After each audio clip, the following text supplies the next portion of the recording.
Merci de rester fidèle au programme d'ITV. C'est parti pour cette édition du soir. Les titres.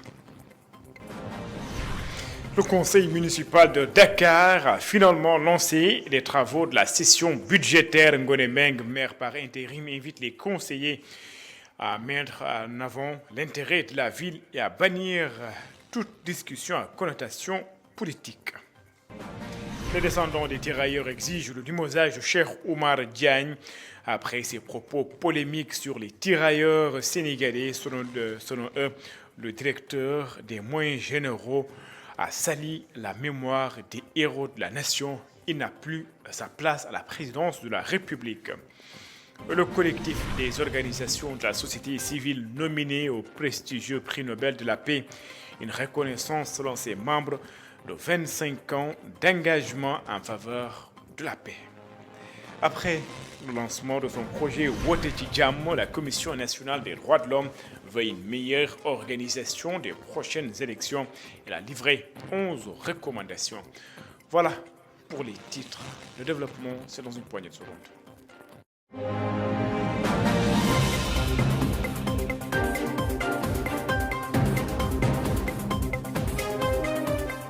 Bonsoir et bienvenue. Le conseil municipal de la ville de Dakar a lancé cet après-midi les travaux de la session budgétaire pour l'adoption du budget de 2025. Ngonemeng, maire par intérim, invite les conseillers municipaux à se concentrer exclusivement sur les intérêts de la ville et à bannir toute discussion à connotation politique. Selon elle, à la mairie de Dakar, il n'y a qu'un seul parti, celui de Dakar. Ngonemeng, maire par intérim de la ville de Dakar, est ici au micro de Ndeya Lifal et de Barso. La ville de Dakar a pour habitude de voter le budget au mois de décembre. Nous avons respecté cette règle, donc nous avons convoqué le conseil. Heureusement, nous avons eu 65 présents sur 100. Nous avons défini les points auxquels le conseil doit délibérer sur ces 5 points-là, à savoir l'adoption du budget, ce qui est le plus important. Nous avons fixé la date de l'intercommission à demain et peut-être qu'Inch'Allah, lundi, nous procéderons à l'adoption du budget de 2025. Mais ça s'est toujours passé ainsi. Parce qu'aujourd'hui, on a procédé juste à l'ouverture de la session budgétaire. Donc, forcément, nous allons à l'intercommission pour ouvrir le débat là-bas et discuter. Bon, je lance un appel à tous les élus du conseil municipal qu'ils sachent qu'il n'y a qu'un seul et unique parti, Dakar. Nous avons été choisis parmi des centaines de milliers de Dakarois pour travailler et s'occuper des préoccupations des populations. Donc je demande à tout un chacun de mettre du sien et de savoir que les Dakarois nous attendent pour qu'on puisse satisfaire leurs besoins. Les descendants des tirailleurs sénégalais s'attaquent à Cheikh Oumar Diagne, directeur des moyens généraux. Ces derniers réclament son limogeage. Selon eux, il n'a plus rien à faire à la présidence de la République. Il a sali la mémoire des tirailleurs sénégalais, héros national. Je vous propose de suivre les explications de Babacar Gueye. Il est ici au micro de Moussa Dia. En tant que Sénégalais, nous ne pouvons pas tolérer de telles diffamations. Le respect de nos héros, de nos anciens est une valeur fondamentale de notre pays. Nous exigeons le limogeage de Cheikh Oumar Diagne de ses fonctions à la présidence de la République et son bannissement de toute fonction publique.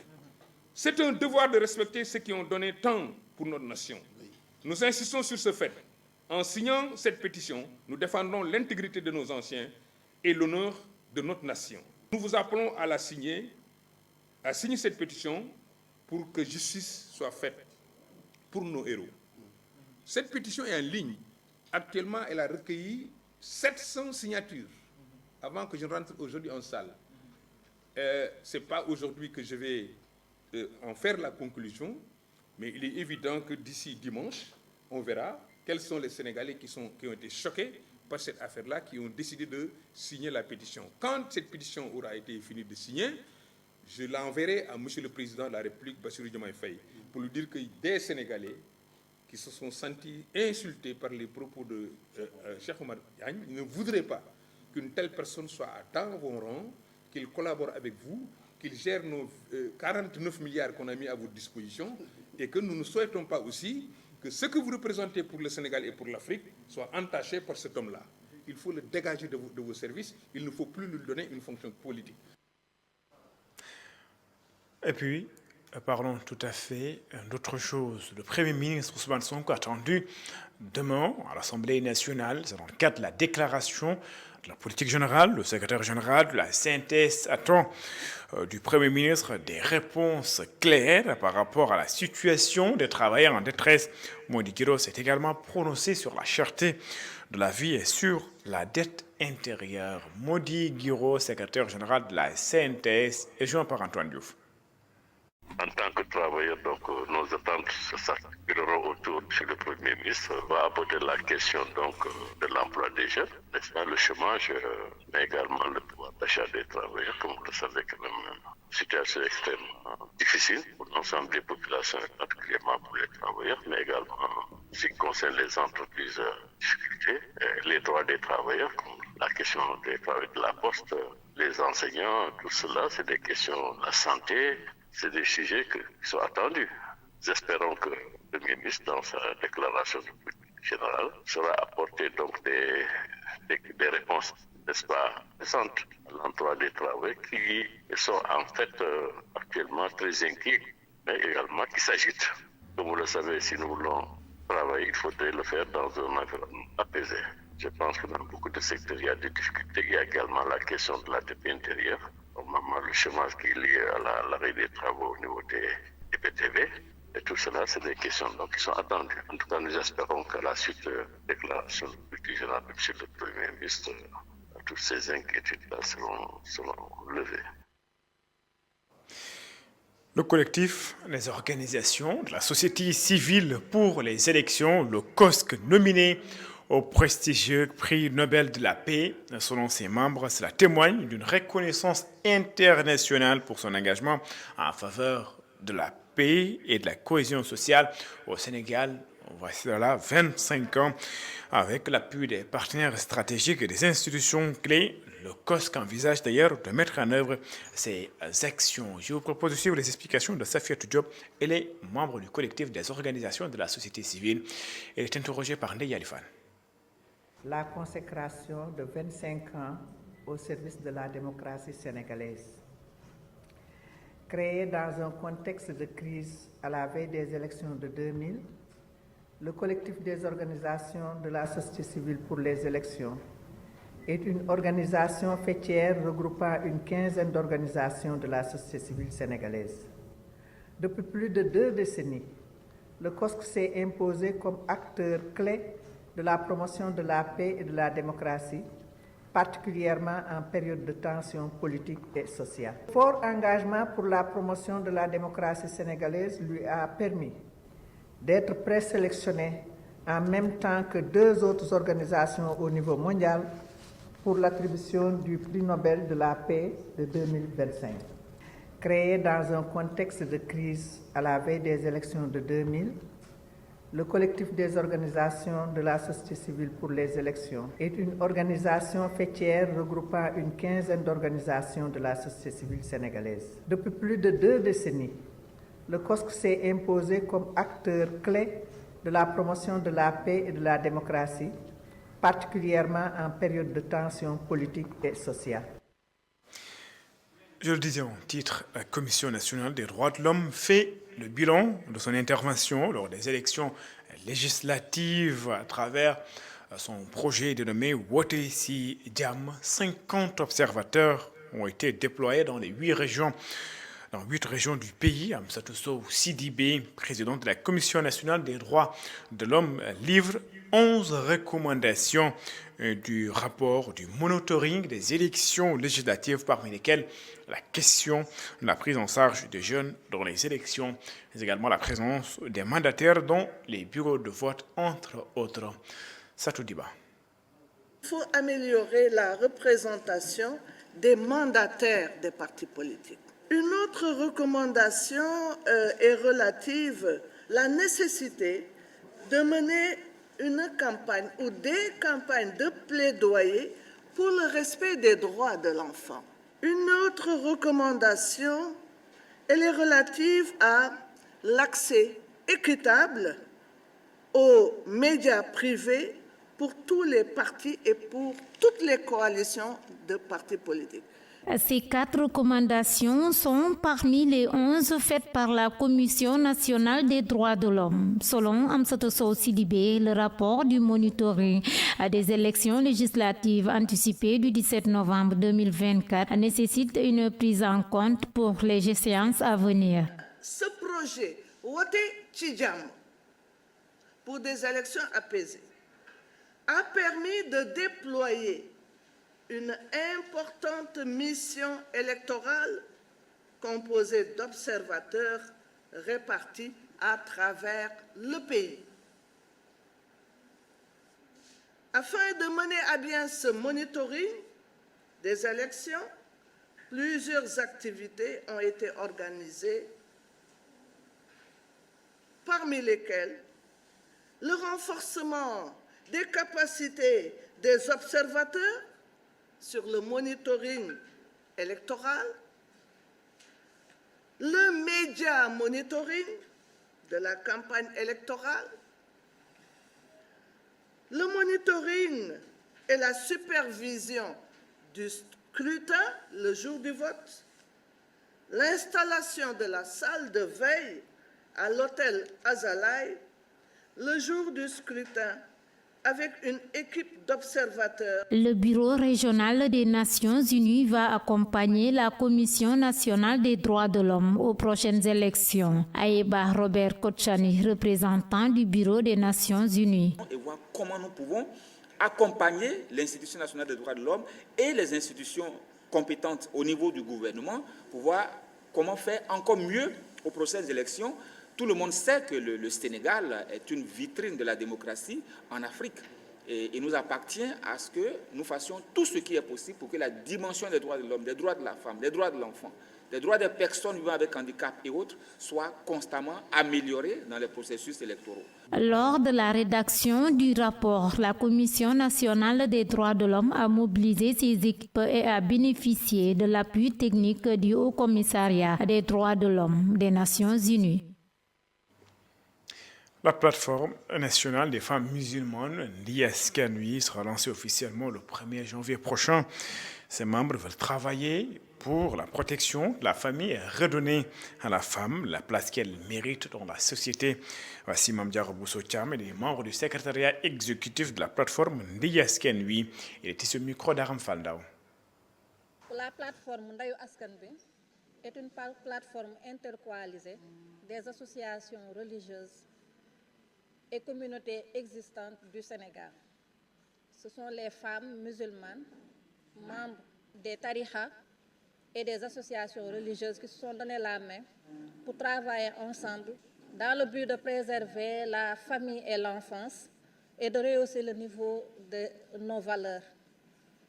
Ndayu Askan Bi est né depuis 2022 et s'est donné comme mission de travailler pour la protection de la famille et elle a comme devise Santiat Négousseyi Bof Djabotki. Aujourd'hui, notre rassemblement est d'informer la population sénégalaise, hommes et femmes, à venir participer à notre journée de lancement qui est fixée ce 1er janvier 2025 à l'Institut islamique de Dakar. On aura comme activité à présenter la plateforme et à l'ouvrir aussi à tous ceux qui sont désireux d'y intégrer et à travailler aussi sur les thèmes de société que nous aurons à développer. Diamniadio, installation d'une antenne de bourse au CROUS, Centre des œuvres universitaires. C'est pour une amélioration des services dédiés aux étudiants. Cette antenne va permettre de rapprocher les services publics des étudiants et simplifier les démarches administratives liées à la gestion des bourses. Compte rendu signé Babacar Seck. Le Centre régional des œuvres universitaires sociales de Diamniadio a désormais son antenne des bourses. L'objectif est d'être plus proche des étudiants pour faciliter les procédures liées aux bourses.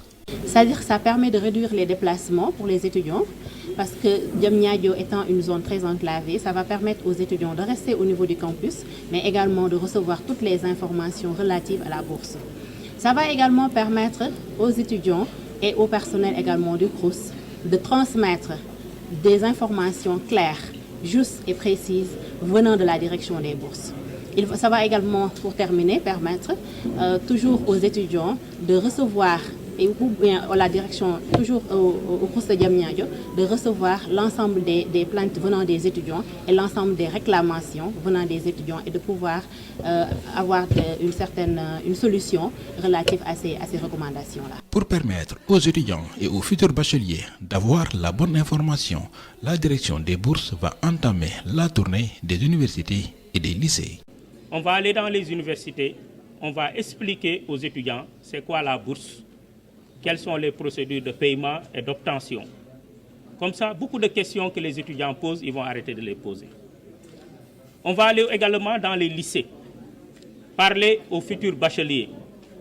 Parce que nous avons constaté que pour les bourses étrangères ou d'autres types de bourses, mais c'est les gens de Dakar seulement qui déposent.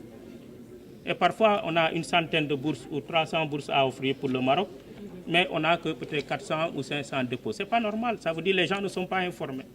Ainsi, le CROUS de Diamniadio est le premier à abriter une antenne des bourses qui, selon les autorités universitaires, va faciliter l'accès à l'information ainsi que le traitement des dossiers des étudiants. Kumba Gawlo Seck financier, la rénovation de l'école 17 des HLM Paris à Guédiawaye. C'est avec l'appui de l'ambassade du Japon au Sénégal. L'artiste veut offrir un cadre d'apprentissage mieux adapté aux apprenants. Mamadou Lamine Fati et Cheikh Magan Bay. Un engagement citoyen au service de l'éducation des écoliers de la banlieue. L'artiste Kumba Gawlo Seck s'est illustré par un acte citoyen remarquable, en prenant en charge la réfection de l'école primaire École 17 des HLM Paris située à Guédiawaye. Ce geste fort, empreint de générosité, témoigne de l'engagement de l'artiste en faveur de l'éducation. Pour Kumba Gawlo Seck, c'est une immense fierté de pouvoir contribuer au bien-être des élèves et à l'amélioration de leur cadre d'apprentissage. Vraiment, je rends grâce à Allah d'avoir pu, moi, enfant de Tivavone, qui marchait pour aller à l'école, qui n'avait qu'une seule robe, et ça je le dis pour les enfants, que je lavais le soir et que je faisais sécher derrière le réfrigérateur, qui ne mangeait pas tous les jours à ma faim, qui parfois avait même du mal pour avoir toutes les fournitures scolaires, et qui m'asseyait en classe à 5 sur un table-banc, parce que nous étions 100 dans la classe. J'ai réussi à faire ça. Je rends grâce à Dieu et je remercie mes parents pour l'éducation qu'ils nous donnent. Et cette école n'est pas la seule que nous avons faite.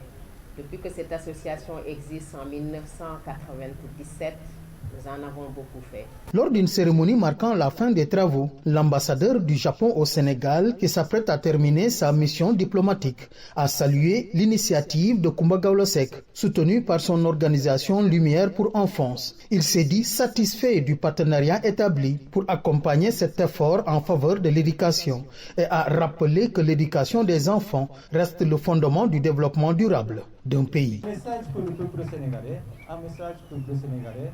vous connaissez l'histoire du Japon. Le Japon a été battu par les États-Unis, donc et on a bombardé le Hiroshima. Donc après la guerre, c'était rien, vraiment rien. Mais malgré ça, on a développé le pays. Comment? Parce que voilà, il y a des peuples.